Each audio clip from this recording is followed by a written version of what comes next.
Vision India Forum invites all the esteemed luminaries. Arun Kumar Sinha, former Additional Secretary, Government of India, Ministry of Labor, and then ACS, Principal Secretary Health. Also, he was the, with this Service Commission, in the state of Uttar Pradesh. Prakash Singh ji, the great, public figure, the man behind police reforms, this country will be indebted to throughout and forever. Sir, bahut namaskar. Thank you for joining. Prakash ji, thank you so much for joining. Namaskar, namaskar.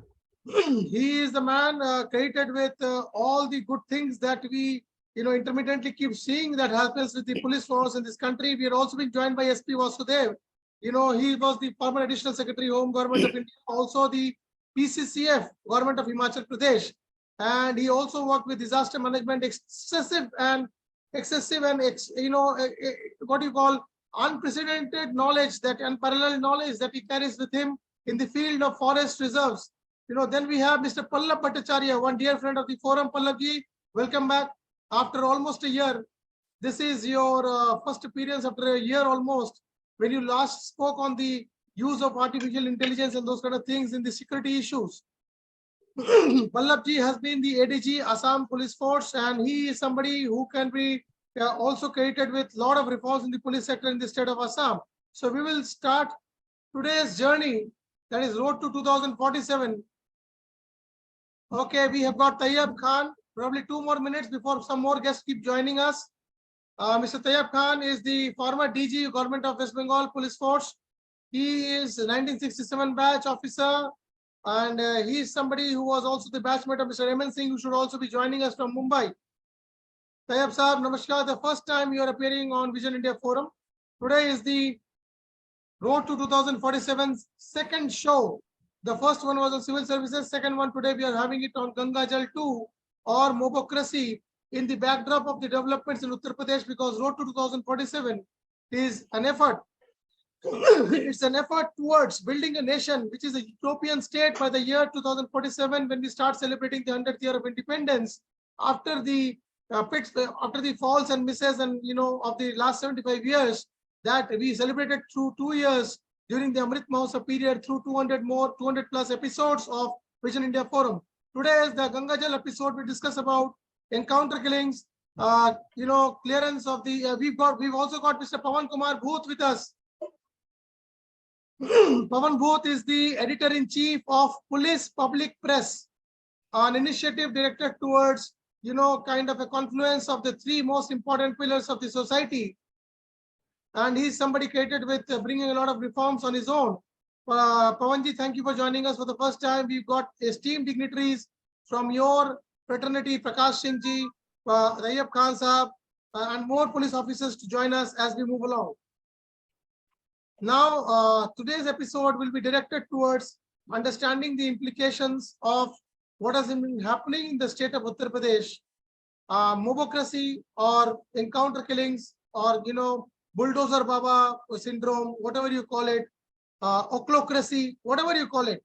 I mean, is it something which we endorse? Is it something which we should patronize? Is it something which is good for the nation, or should we look at the orthodox and hackneyed practices of following and going by the law of the land? But then, as somebody said, and I was following India Today a few days back, justice delayed, justice denied, same time justice hurried is justice buried. So let us invite Mr. Prakash Singh, our opening speaker on the subject. Prakash ji, you are an authority. You are an authority, but Brigadier Ajit Apte is also here. Ajit Apte is one of the oldest and the most strongest friend of the forum. He is the opening batsman of the entire series the last 3 years.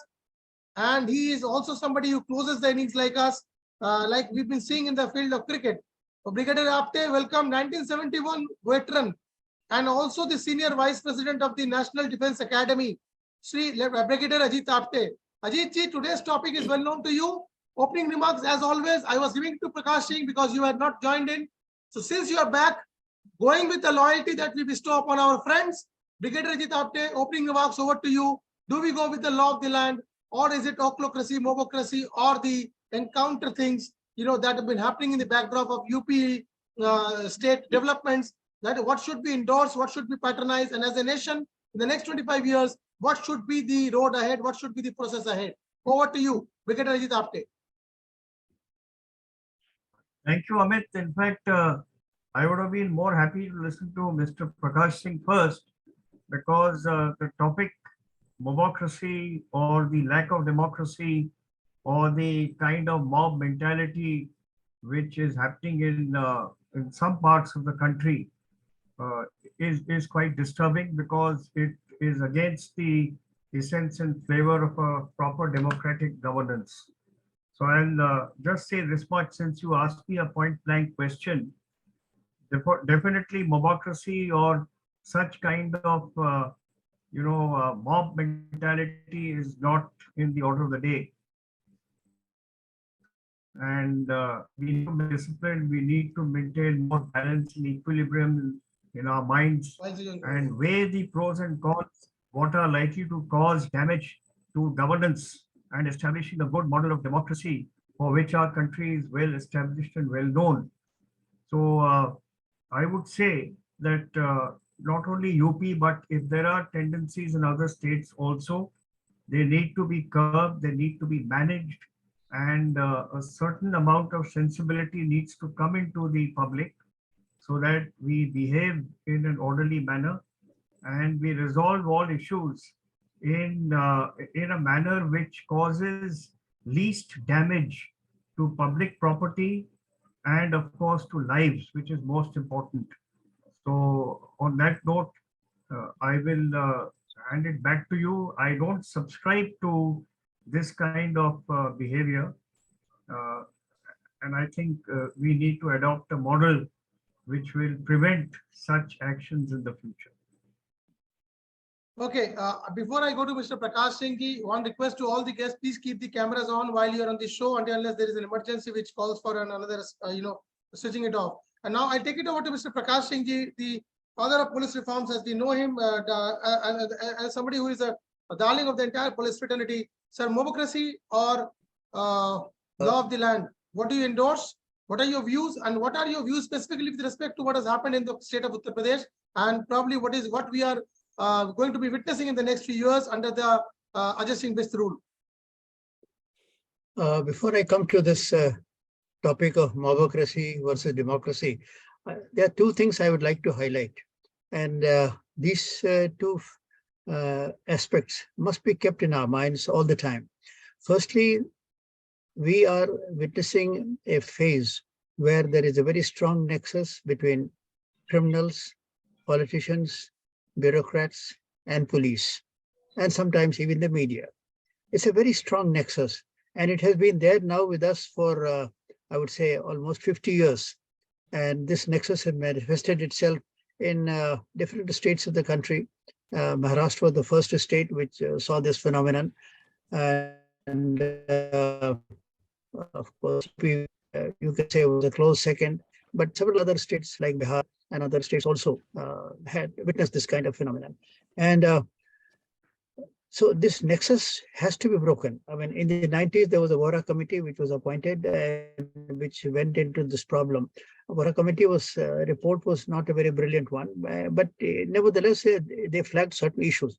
And they said that this nexus is running a parallel system of government in the areas wherever it is possible, and that this nexus should be broken. Now, there was not much of a follow-up action. There was a lot of commotion in the parliament, a lot of heated discussions, but not much follow-up action. And there could not have been much follow-up action because we find that the parliament and the assemblies are getting infiltrated by persons of shady background with criminal record.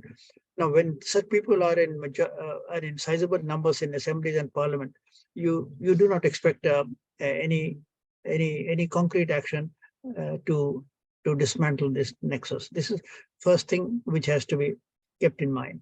The second thing which has to be kept in mind is that the criminal justice system of our country is not delivering. Justice is delayed. Justice is delayed, and important cases are taking anything from 30 to 40 years. The Lakshmi Narayan Mishra murder case, when he was blown up the then Railway Minister of Government of India. It took 40 years. The Nirbhaya case, the entire country's attention was focused on the Nirbhaya case. Everybody wanted the accused to be hanged, and yet it took six years for the case. When we were speeding up at every stage, and yet it took 6 years. And even after the judgment came that they should be sentenced to, that they were sentenced to death, even then the defense came out with all kinds of legal jugglery to delay the hanging of the accused. And there were so many other instances. I mean, newspapers keep on publishing instances of great delay in the delivery of the criminal justice system. Now, the people have today, generally speaking, there has been a great erosion of people's faith in the criminal justice system, that they will get justice from the courts. In this case itself, you can see Umesh Pal case. I think it was a 2005 case. It was still dragging on for 18 years, and until it took a very queer turn. So the criminal justice system is not delivering. People do not have faith in it, and therefore there is an undercurrent which, of course, from time to time manifests itself over ground of that these people should be just disposed of. And the politicians also, they are under tremendous pressure from the people to produce results, as happened in the Hyderabad case when the alleged rape happened of a doctor. And there was pressure from the politicians, there was pressure from the senior officers to deliver and produce quick results within 3-4 days. And therefore, the police just took the short route and liquidated the 4 alleged rapists. So these two things have to be kept in mind. Now, coming to UP. Now, UP, we have a chief minister who has an uncompromising attitude to crime. And crime, I mean the high voltage crime. Petty crime will continue to happen. He has an uncompromising attitude to high voltage crime and also to corruption. And he does not want, he does not make any compromises. He is determined that these two things have to be addressed and, as far as possible, rooted out. Now, there have been a number of encounters. I think the figures given is something like 10,000 or so. But if you work out the number of encounters which the UP police gives out in their handouts, and the number of people who have been killed, I was calculating the other day, and I found that it works out to an average of 1 death in 60 encounters. 1 death, I repeat, 1 death in 60 encounters, which I think by any standard is not a big figure, because the number of encounters they say is more than 10,000 and the killed is about 183, 184.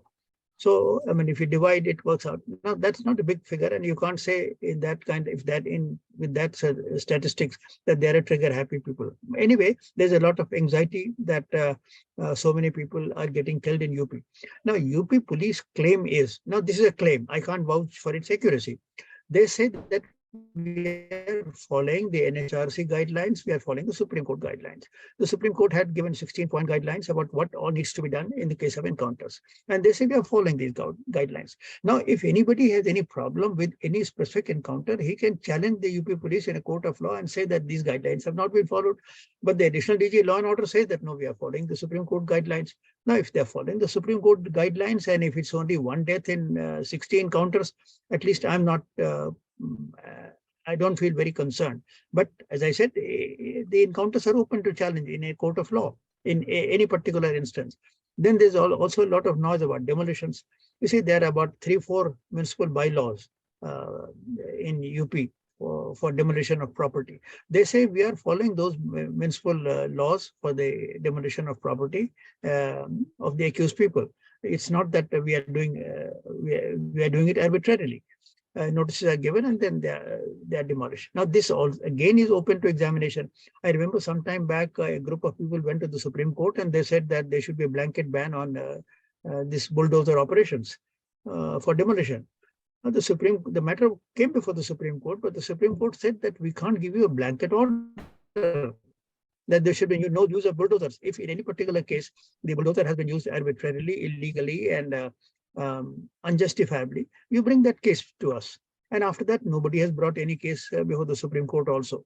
So, I mean, as on date, the UP police claim that they are going by the Supreme Court guidelines on encounters, that they are following the local laws on demolitions. this has not been challenged effectively in any court of law.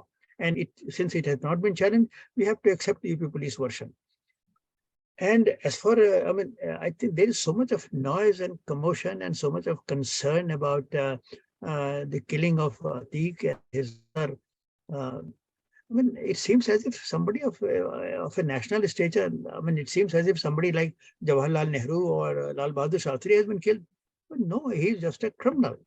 And yes, he has been killed under circumstances which can't be justified. Okay, I agree with that there was, he was in police custody and it should not have been possible for their assassins to kill them. But please remember, Amit, in our world, the president of the USA gets killed when he has the entire might of the CIA and the FBI protecting him.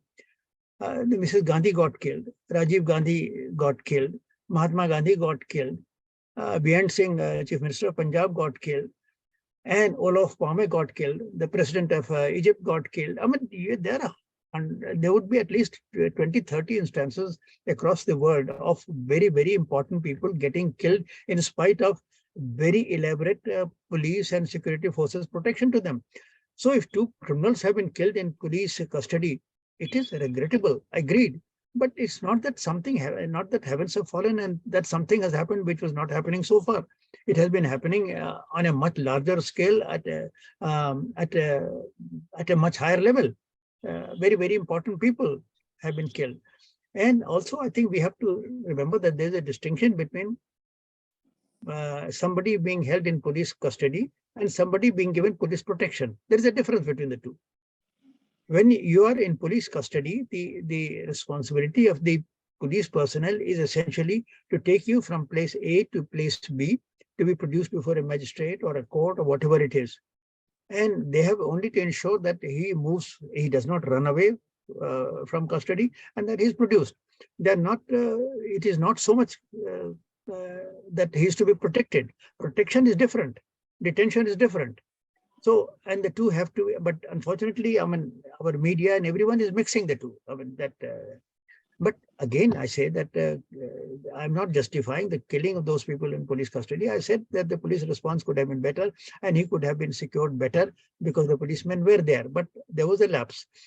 But the lapse was not such, which doesn't happen. We know the kind of police that we have and these things happen. Today, 10 policemen have been killed in Dantewada today.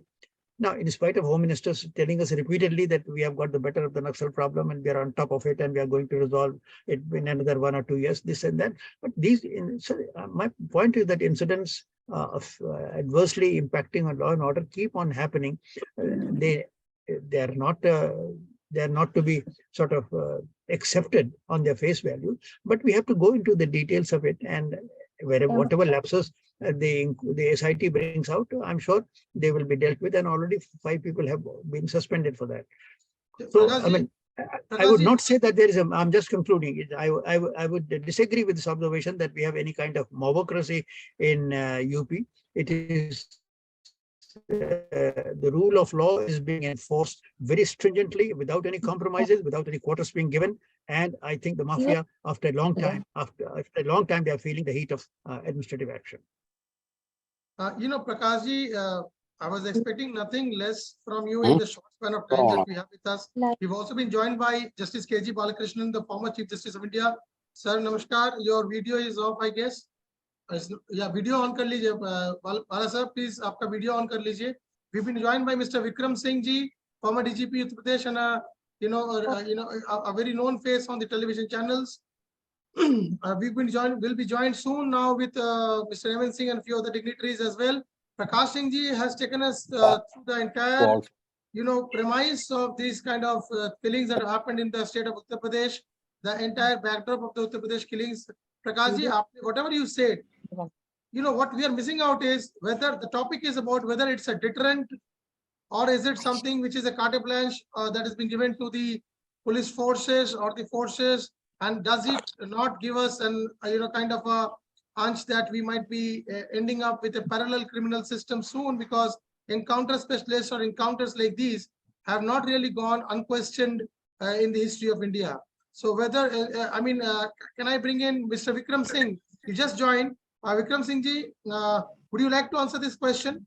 Deterrent vis-a-vis parallel criminal system that is being created. Good afternoon, everybody. You posed the question to respected Mr. Prakash Singh, sir. I would rather that Mr. Prakash Singh speaks first, and then I'll speak later. Prakash ji ne jo bola, whatever he said, my question emanates from that. So then I would like you to probably take the lead in this particular question, if you can, whether this is a deterrent vis-a-vis kind of a parallel criminal system creating situation, or is it a carte blanche, and or section 96 of the IPC is being flouted, and whether something like this should be the norm going forward. Obviously, let us understand that this is a deterrent. There is no doubt about that.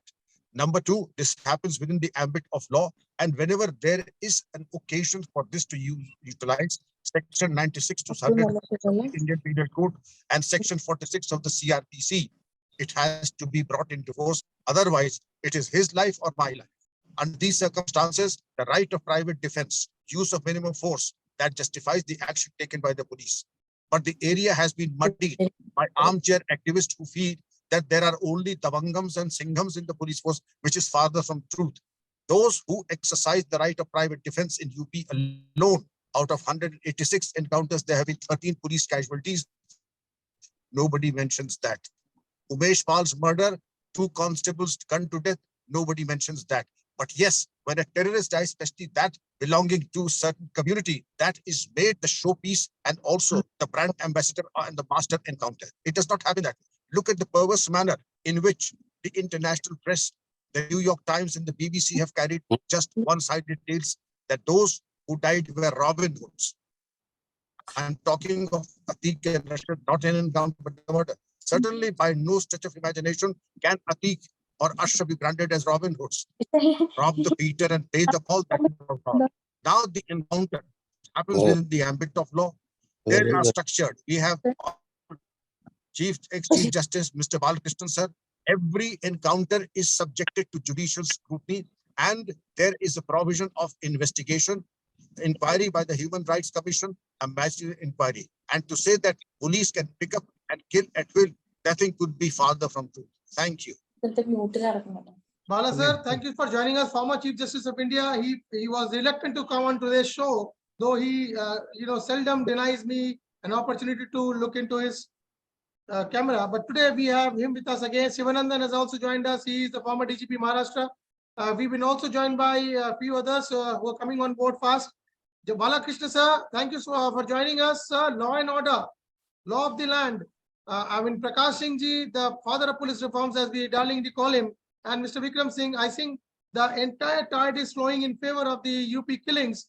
But then the law of the land, if this becomes the norm going forward, do you think the extrajudicial killings become the norm and the law of the land going forward, which are probably facilitated by the political dispensation in power, as most people would like to accuse the current UP government with, or probably the Gujarat government in the past? So, Justice KG Balakrishnan, your views on the subject of law of the land should rule, or this is what we are going to be facing in the coming few years?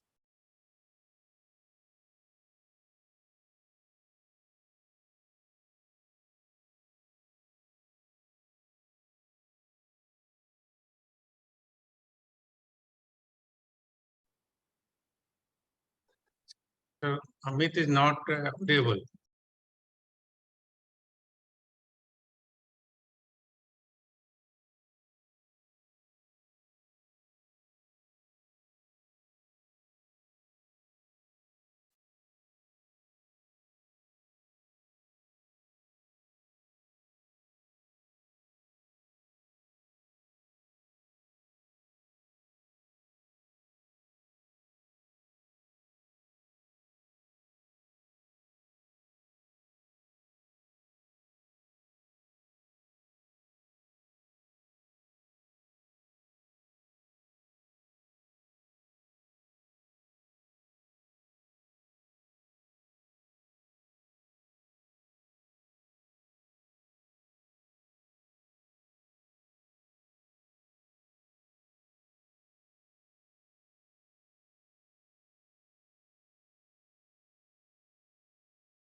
They were scared from him.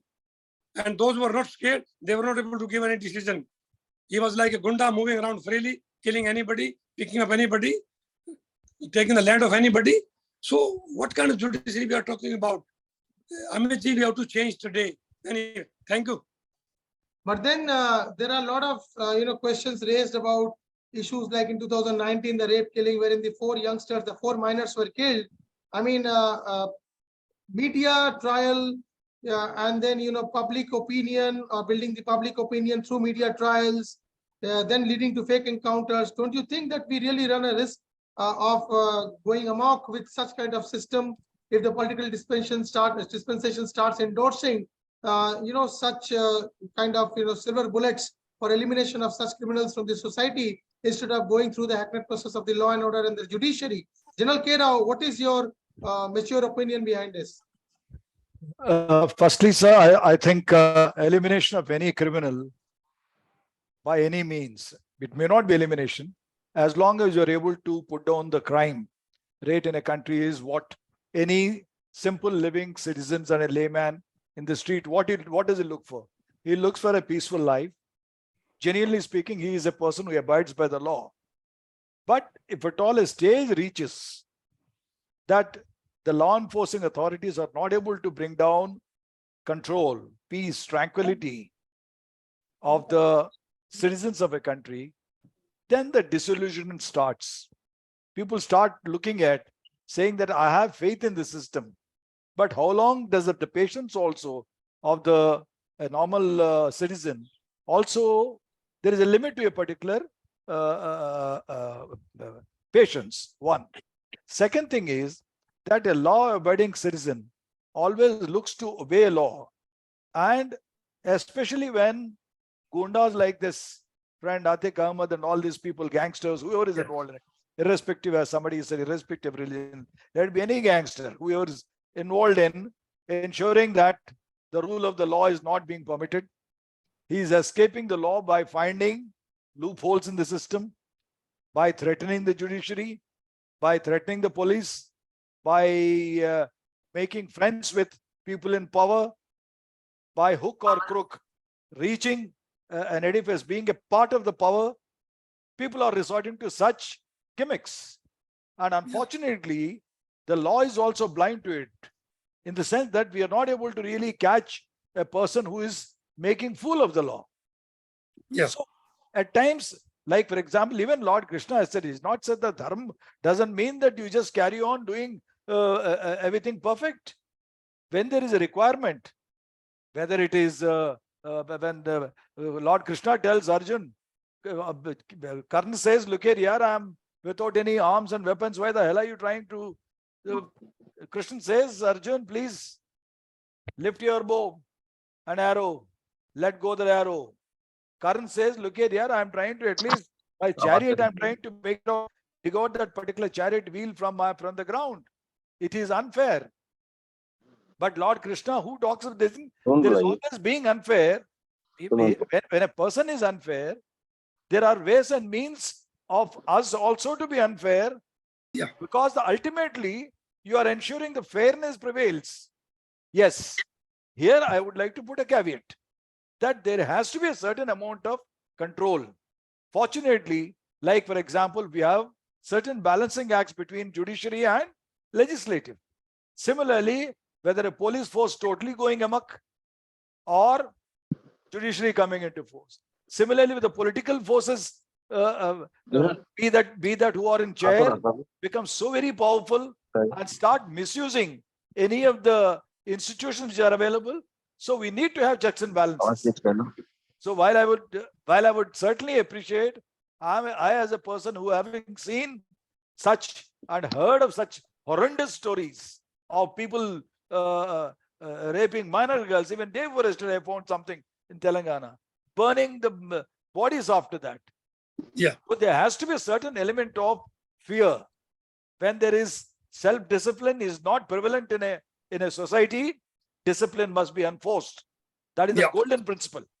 If at all there is self-discipline, then even the government and political people in power or judiciary, legislative has to exercise caution to ensure that people are not misusing the power.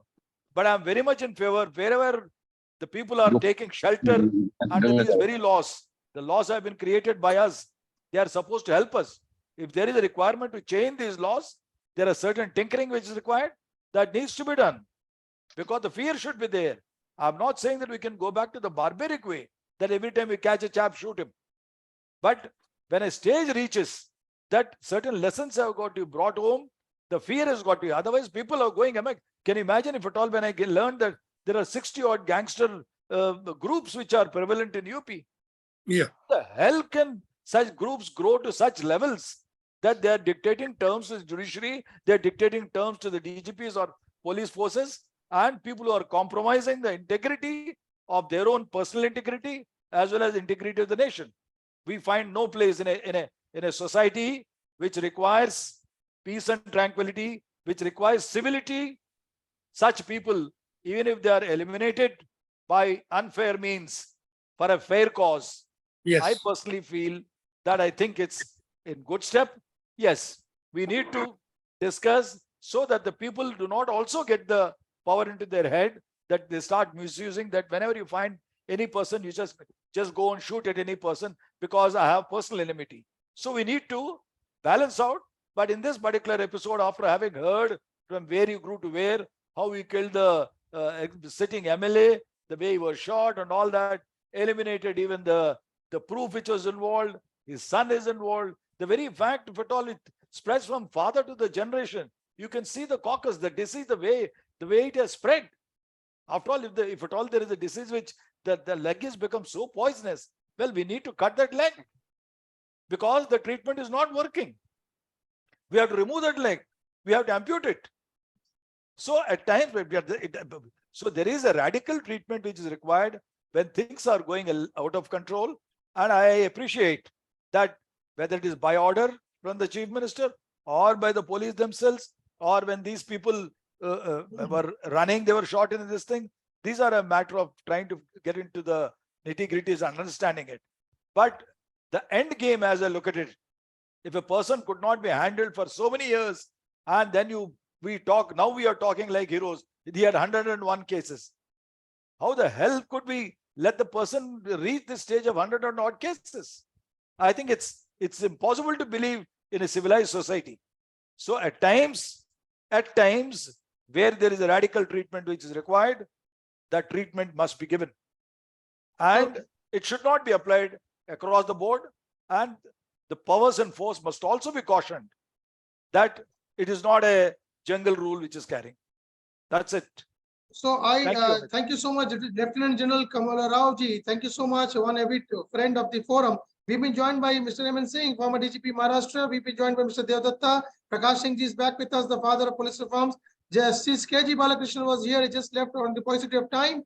But here we just now heard K. Rao, the man from Telangana, the Lieutenant General who stood in the deserts of Rajasthan protecting the country and had his elbows, parched with the 53-degree sun temperatures. Now, he's somebody who endorses the Rampa and the Telangana movements, I think, in some way, where the Rampa rebellion is the first recorded case of Alluri, who was eliminated in the context of encounter killings. And then we had the Telangana movement, wherein almost in the 60s, 3,000 people were eliminated as per the records of the Police Bureau. Now, today we are in a stage wherein such organized crimes and criminals the state is dealing with in terms of eliminating them using the encounter mechanism, as we can see in the case of Mr. Yogi Adityanath.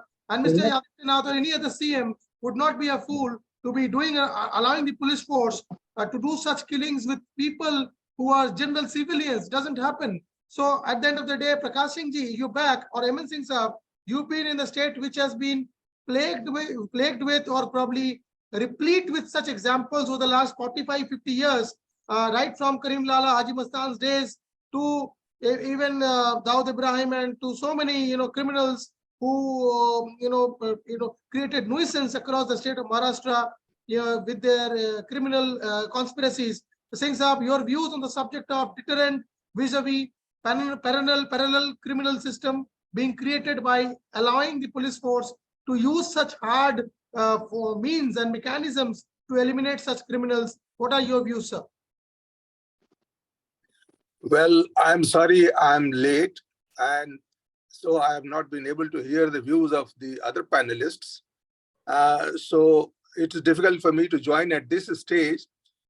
But in brief, I would like to say that encounter is something which is allowed by the law itself. In fact, not only the police, even the private citizen has the right to life. And if somebody's life is threatened by another person, then that person who is being threatened has every right to return the violence, to save himself. That is the basic law. Now, in coming to the police scenario, these encounters are not something which is done in a very surreptitious and insidious manner. Encounter, as I said, is permitted under the law itself, but depending on the situation. What is called as the false encounter? Sometimes you see, if you are going to in an operation in a jungle area, dealing with the knuckles and dealing with dacoits, as it used to happen in the past, well, you are surrounded by all kinds of threats and you are entitled to use force. But what is called as false encounter is something which needs to be considered very carefully. Because when I see that it's true that in Mumbai city also there were many encounters. And actually these encounters helped us to solve the problem of the underworld crime in Bombay city. There was a time in 1998 when 101 people were shot dead by gangsters in the streets of Bombay. And there was a situation when even the film industry was threatening to move away from Bombay city and go to some other safer place. And the government was worried. So some hard action was called for, unfortunately, and we did it. And the situation was brought under control. And we are in a much better situation today in Mumbai city. In the last about 20 years, we have not heard of much of a problem of the underworld. But unfortunately, why does it happen? Actually, if the law was working and if the law was effective, I mean the criminal justice system, then probably there would have been no need for the police to use such methods. Unfortunately, what is happening is that our criminal justice system has failed to be a deterrent. And therefore, those who were actually responsible for maintaining peace and law and order in the streets, they sometimes feel there is no alternative. Because you see this, so many people get caught, they come out on bail. The trial process takes about 30 odd years. In Maliana in UP, we recently heard that after 35 years, all the accused were acquitted. And it has happened in Gujarat recently. In Bihar, we have heard that Anand Singh, who had killed a district magistrate, he was sentenced to death, then it was commuted to life term. And after spending 14 years, he is out. He's a free man. So you see, the criminal justice system has failed to be a deterrent, and therefore the police and those who are responsible for maintaining the law and order and keeping a check over the criminal elements, dangerous elements, they have to resort to such means. Sometimes it is extra legal. I would also like to say that, well, this is something which should be left to the police to do. I am not in favor of people tom-tomming about it and going in the streets and talking about it and thumping their chest. And that kind of a brouhaha is not desirable. The police have a job to do, and the police know how to do, and police should be allowed to do, and police should be held accountable. But if you start talking about these extrajudicial killings, violence itself spreads violence. I come from UP, though I served in Maharashtra state. There was a time when Mr. VP Singh was the chief minister of UP from 1980 to 1982, and he took up this strong action against the dacoits. Dacoity was a big problem, and a large number of encounters were done. But the problem of dacoity continued. Then you have heard the story of that lady who shot dead about 24 Thakurs in by my village in Kanpur Dehat. You also then later on, Mr. VP Singh's own brother, who was a High Court judge, he and his 14-year-old son was shot dead when they went for a shikar by the dacoits, and ultimately VP Singh quit as the Chief Minister of UP. So, you know, this kind of a violence and free run to use of violence by anyone, this creates a kind of a culture of violence, which is not good at large for the society at large. Police should do what it thinks is fit to do, but within the confines of the law. Sometimes if it becomes necessary to use the firearm and to kill a dangerous criminal, the police knows how to do and when to do, and they should do it. But then to use it as a matter of policy all across the board, I think we are going into a situation where lawlessness will prevail. There is also a need to improve the criminal justice system. There is a need to also see that the society does not celebrate. What happened in Hyderabad? 3 or 4 rapists killed a girl, and when the rapists were caught and encountered by the police, which was obviously a fake encounter, as the subsequent judicial inquiry held, the people see, they welcome them and they idolize these policemen.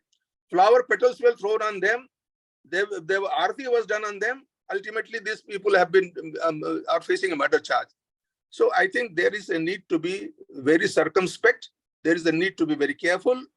There is a need not to spread the culture of violence in the society, because let me tell you this, I don't know whether this recent killings of Atiq Ahmad and his brother is a planned murder or whatever way it has happened. The inquiry will establish the truth. But then you have killed 2 persons and 3 persons, murderers have come in the scene. Where is the end? Where is the end? So I would like to advise a little caution in this matter. That's all that I have to say for the time being. Thank you. Thanks, sir. Thank you so much. You started with the issue of or the provision of right to life. Yes, right to life and right to self-defense. But where do you draw the line between Section 96 and Section 99 when it comes to practical handling of the practical situations of eliminating or facing criminals in broad daylight, when they know that they also have the political backing, they have the criminal justice system at large, they have it by the grasp of their hand, if you do not subscribe to such kind of stray incidents or one-off incidents which keep happening in a state which is being plagued with such criminals over decades and years, then how do you think the police would function, and how would you think the police would handle, the state would handle things like an alpha that was handled in Assam, as Vallabh Bhattacharya was speaking, or probably a Virappan who was eliminated by the special task force?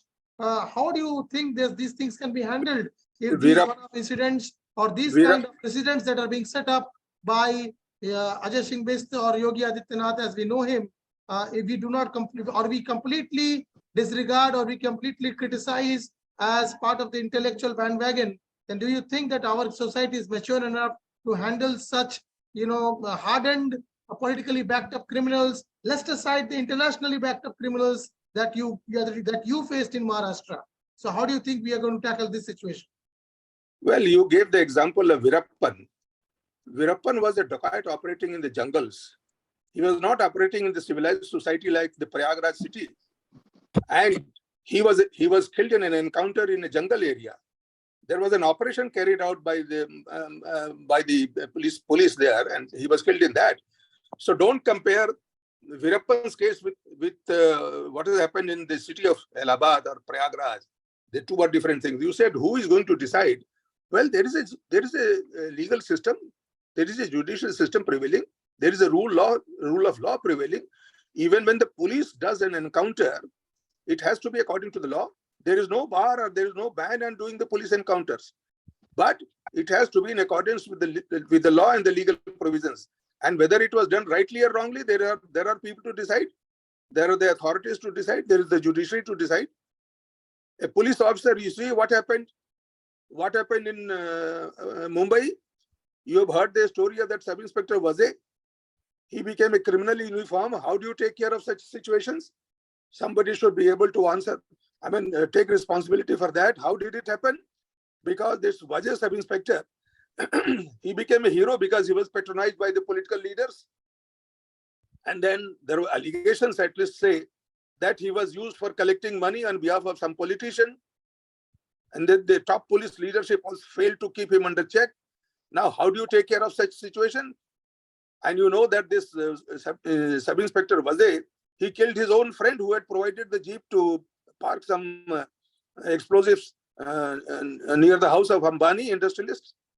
Now, these are also the risks involved in this, giving a free run to such elements like the encounter specialists. You have heard the term encounter specialists, which are popularized in the Indian Hindi movies. You have titled your program as GanGajal. There have been many other Ab Tak Chappan. There was a movie called Ab Tak Chappan in Hindi. Now, these are idolizing all these encounter specialists. They become a law unto themselves. And they became a threat to the society. They became a threat to Mr. Ambani himself. They became a threat to his own friend, and he killed. How do you take care of these situations? It's all very easy to talk very big things. Who will take responsibility for this? When police themselves become a threat to the society, there has to be a check. That you cannot give a free run to any police officer. Otherwise, the police officers themselves will turn into criminals, dacoits, and murderers. As we have seen in many cases, it has happened in some states, including Bombay here. So I think there is a need for caution.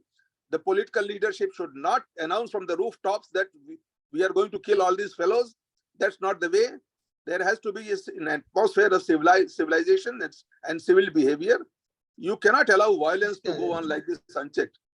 Sir, you are right. When you say that Veerappan, I'll again, because what you are trying to tell us is something which is very idealistic, and that is what we've been following as the rule book or the law of the land over the last so many almost 80 years now.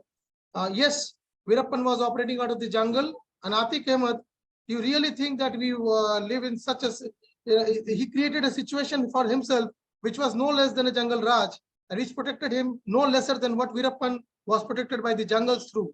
And secondly, when we talk about the police forces becoming a parallel criminal system in themselves, especially the counter specialists, when we talk about the famous few on whom the popular culture has been based out of, like the Dayan Nayaks or the Pradeep Sharma, the man who's created with almost 300 plus encounters in the state of Maharashtra. Now, I mean, ultimately in 2017, even Pradeep Sharma stands acquitted completely. If you are well informed, much more than me, I'm sure. I mean, these are not Banana Republic representatives who are going around on a killing spree. Let me tell you here that it is wrong to say that the Mumbai police control the underworld problem only by encounters.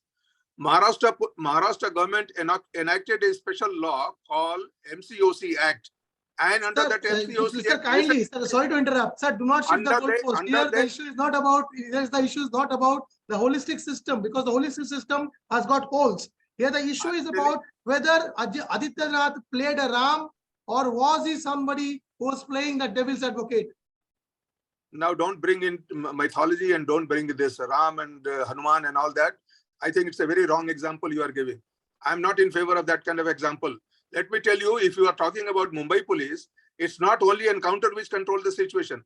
Maharashtra enacted a special law, MCOC Act, which became a model for many other states to follow. We detained 1,600 people under that, prosecuted 1,600 people under that law in 2 years. We detained about 2,000 people under the MPDA Act, what is called as Maharashtra Preventive Detention Act. So there was a parallel legal. The application of TADA on Sanjay was completely without political vendetta or interference? Who? Application of TADA on Sanjay Dutt was completely without political interference or vendetta? Well, no, there was political interference, but Sanjay Dutt was prosecuted under the law and he was convicted by the court of law. He was convicted under the law by the trial court, sessions court, and his conviction was upheld by the Supreme Court. You answered your own question. So anyways, you were saying something about the Maharashtra laws being enacted. Please continue on that before we end the closing remarks. I was telling that when the problem of underworld became very serious, and as I said, in 1998, 101 people were shot dead by gangsters in the streets of Bombay, and there was a fear. Industrialists and businessmen and everybody was being asked for money. Extortion became the order of the day. Then Maharashtra government enacted a special law called Maharashtra Control of Organized Crime Act. MCOC Act. And we detained about 1,600 people and prosecuted 1,600 people under that law in 2 years. Then Maharashtra also has got one Maharashtra Preventive Detention Act, MPDA. Under that, we detained 2,000 people, and 95% of these detections were confirmed by the advisory committee. So it is not only encounter which control. Side by side, we were also taking legal action. Of course, detention, preventive detentions, and prosecution. This MCOC Act was a very serious law like TADA. So that also helped us. Side by side, of course, encounters where the encounters became necessary were also carried out.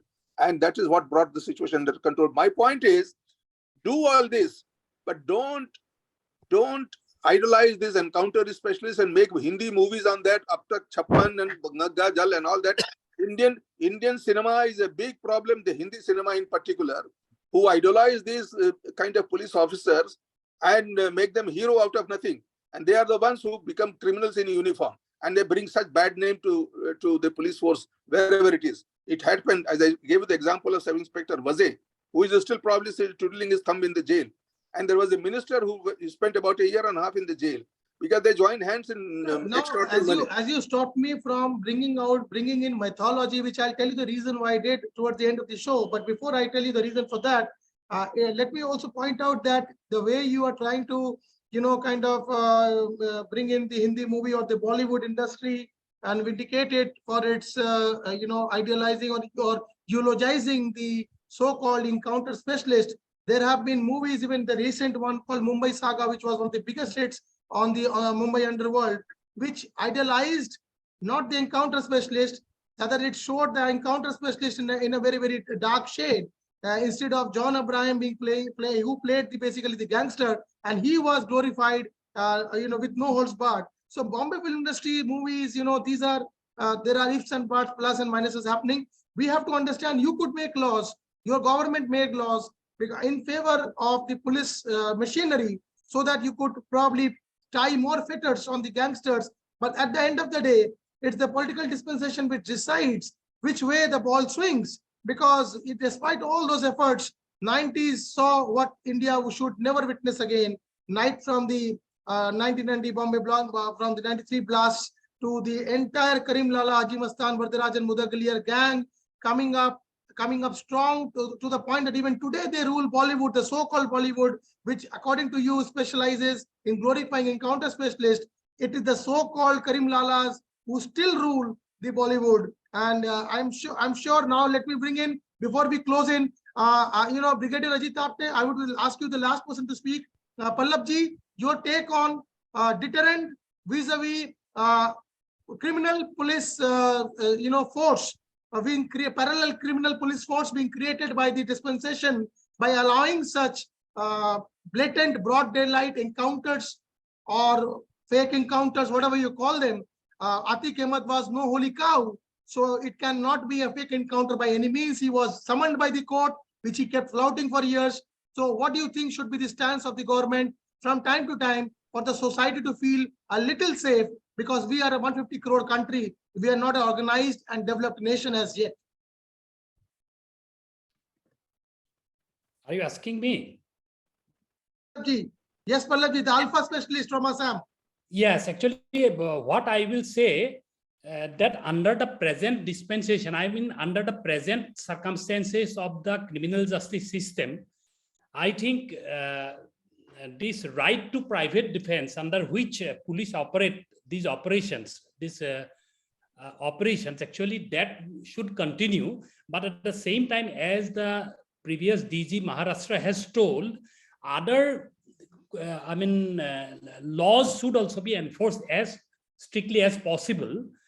And another thing, actually, if you see, I also personally feel that in the criminal justice system, there should be proper reforms. Like now there is a tussle or disagreement between executive and judiciary regarding the appointment of judges, where so many judges posts are lying vacant.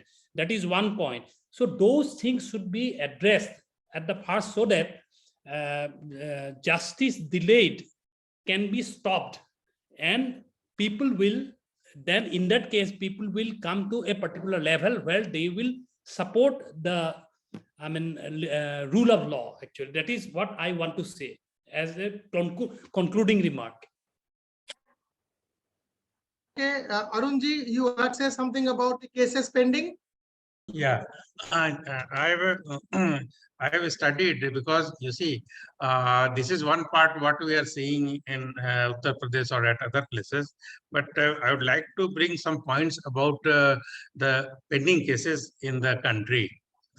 You see, the norm for judges that is taken as 50 judges per million. In our country, it is 20 judges per million. So why pending comes, perhaps the answer flows from there. Then we have starting from 672 district and subordinate courts, and they appeal or some things are supervised at the 25 high courts, and we have got one Supreme Court. Now, as we all know, that Constitution enables Supreme Court a special role, that the interpretation and other things of Constitution is the prime importance. And the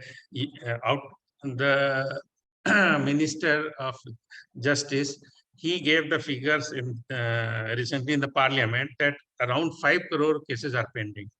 And if we see the breakup, about 4.3 crore is in the district and subordinate court, 60 lakh in the High Court, and 69,000 in the Supreme Court. And out of this 69,000, almost 500 are constitutional cases, which are of prime importance. So I have a point that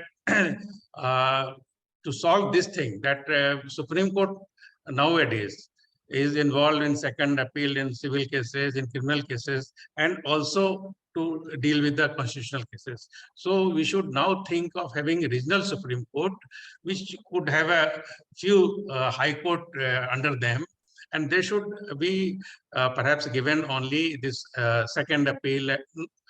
Anything outside the Constitution, interpretation of Constitution should be with the Supreme Court, and then these regional Supreme Court perhaps will tackle this second appeal of civil and criminal. That will cut the time, because incidentally, it says that the longest case which has been decided was by Calcutta High Court, and that took 72 years. It's a civil liquidation of Berhampur Bank Limited.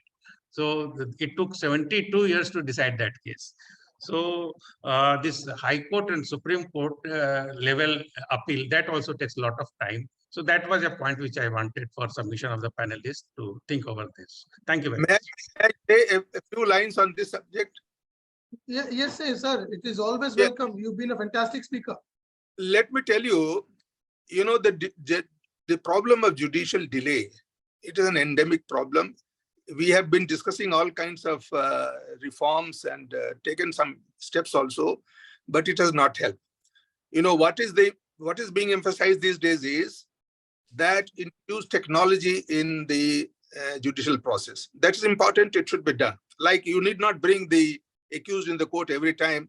That it can be done even on this thing online.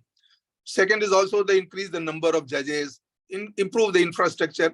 All that is important and should be done. But the most important thing, in my opinion, which nobody hears, and least of it, the people in the legal system do not hear, is the reform in the criminal justice system, is reform the criminal procedure code. All the delays that take place in trial is because of the delay prone the criminal justice system. The criminal procedure code, which lays down the procedure for conducting trial, that is prone to a lot of delay. People go on asking for filing so many interlocutory petitions, bail applications, going here and there and all that. That process itself, may I tell you that when I was investigating the 1993 serial blast case under the Tada Act allowed only 6 months period to complete the investigation. And mind you, in that serial blast case, more than 200 accused were involved. And it was a case of international conspiracy involving Kashmir, involving Pakistan and the gangsters based in Dubai and on all that kind of a thing.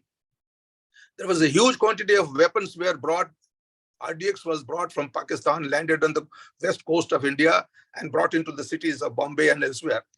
Now, the Tada law gave me only 6 months to complete the investigation. I made a special request to give me a little more time. The court gave me 2 months. And I submitted the charge sheet in less than 8 months. But how much time the court took only to frame the charge? 1 year and 8 months. It took 1 year and 8 months only to frame the charge and to start the process of recording the evidence. And the judgment came in 2007. That is 1993 to 2007. You can imagine now it took about 14 years, 13 years in the court and about 8 months with the police. And after the judgment was also delivered, the fellows were convicted. By the time it got all the processes of appeals and petitions done away with by the Supreme Court, it took another 7 years. It took another 7 years. And only one person out of those 100 people who were convicted, only one person was hanged. And that took place, he was hanged in 2015. So a case of 1993 went on till 215. All this happened because the law allows endless number of petitions. You can file appeal, you can file curative petitions, you can file writ petitions, you can file this petition, that petition, all kinds of interlocutory petitions, and that is what delays. And the criminals purposely try to delay the trial so that if they are convicted to death, they can ask for commutation of the. So my suggestion is that reform the Criminal Procedure Code, which will cut down the delays in the trial process. And I may also tell you it was tried once, sometime probably in 93. You see, the famous judge who was there for the criminal reforms, he had made a lot of recommendations, and these things were tried. But the advocate community went on a strike in Delhi. They said, no, we don't want. They have a vested interest. They don't want any improvement in the Criminal Procedure Code because they want the delays. They want so that they can delay and make more money. I'm being very blunt today. If you want to really cut down the delays in the judicial process, make changes in the Criminal Procedure Code. Remove the provisions in the law which are prone to delays and which are misused by the defense lawyers. This is the most important aspect of judicial reform. Unless this is done, any amount of infrastructure improvement and technology, this, that, and all that number of judges is not going to help. There is a corruption lying in the very court of the justice, and this is responsible. I have been telling it wherever I have had a chance to speak, but people don't take any notice of it because they have a vested interest. You can create how many judges? India is a huge country with huge population. How many judges you will have? Now this gentleman says you should have Supreme Court in all the state headquarters. This is a very funny situation, I'm sorry to say. To have a Supreme Court in the states. I mean, this is the fantastic suggestion I am seeing. Why? What will the High Court do? You go on adding layers after layers of appellate courts. You need to improve the courts which try the cases and give judgment. The lower courts, the courts of the judicial magistrates, and the courts of the sessions judge. I don't care if any economic offense is pending for 70 odd years. Not that it is a good thing, but the things which affect the day-to-day life of the public, the law and order in the streets, that is the law which must be made very perfect. So my suggestion is, the first suggestion, if you want to cut down the delays in the judicial process, amend the Criminal Procedure Code. Remove all those provisions which give too many leeways and too many facilities to the defense lawyers. Defense lawyers are only out to make money, not to help people. Exactly. I mean, this is exactly probably why instances of the Uttar Pradesh backdrop, encounters or eliminations are something which are needed in the country which is plagued with such deficiencies and such retipism and nepotism, economic nepotism, which are, there are lobbies working towards the procrastination of justice, and justice delayed, to such an extent that a 93 case decides with one hanging finally in 2015, wherein 250 odd people on the 12th of March 1993 suddenly their families all got distraught forever. I mean, such kind of gaps in our system, probably such incidents which are happening now in Uttar Pradesh, in cases of very, very clear-cut cases of, unheralded or unfettered criminal, political criminal system that has been created over years. To eliminate such systems, we need such steps by such people. Anyways, the closing remarks by Brigadier Ajit Apte, as always, our great opening batsman and our great friend.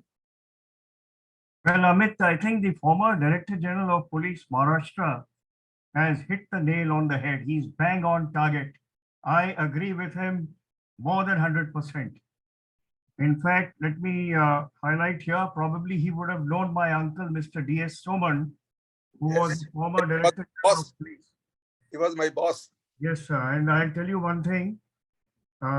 We have General Rao here, who has borne the pain of what happened in March 1993. General Rao, sir, am I right in that?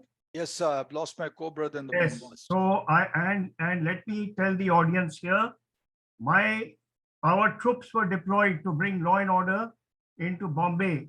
I was there myself that day, patrolling the streets with some of our troops who had moved in from Devlali and other areas of Maharashtra, including Pune, to bring the entire Bombay under proper law and order, which could not be done by the police force that was active there. And I happened to meet my uncle and stay with him, Mr. D.S. Soman. I happened to meet Mr. Julio Ribeiro also in that Sagar Tarang on the Bandra place, because I spent time with them. And what the former DG here says is absolutely correct. And I'll also say one more thing. He's brought out a very valid point.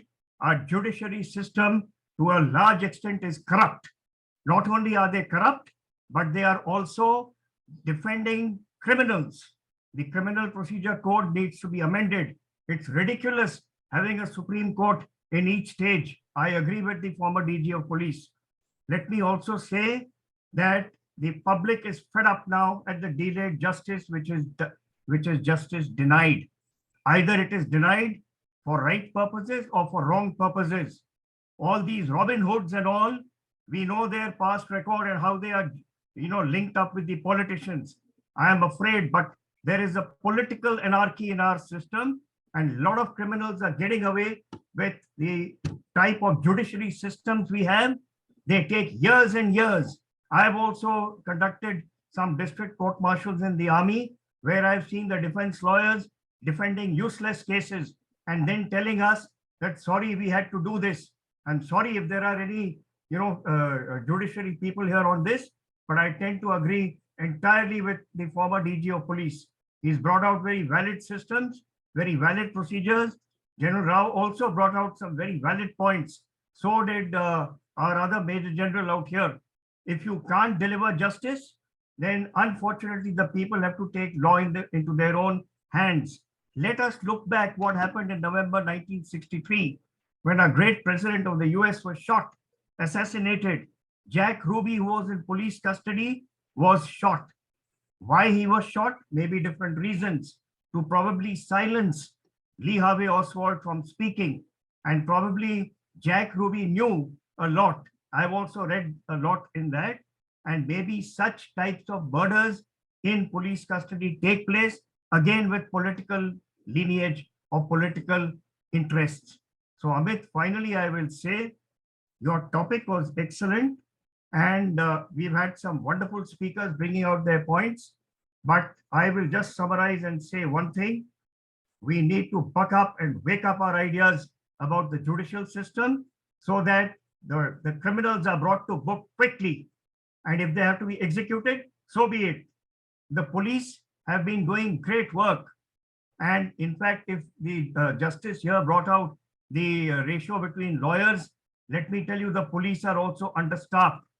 And if there's one policeman required for X number of people, they are functioning at maybe 80% deficiency. So we need to make this up. If we as a democracy have to function, then we need to take precautionary measures, since you have outlined a program for the next 25 years. Thank you very much. Brigadier Saab, thank you so much. All the panelists, thank you so much. Before I close the show, it's just that one thing, on one note, we'd like to close, that we should be always remembering that this is the land of Gandhi. Yes, we are patient. We believe in non-violence. At the same time, we should not forget we had somebody called Netaji Subhash Chandra Bose. Thank you. Thank you. Thank you. Thanks.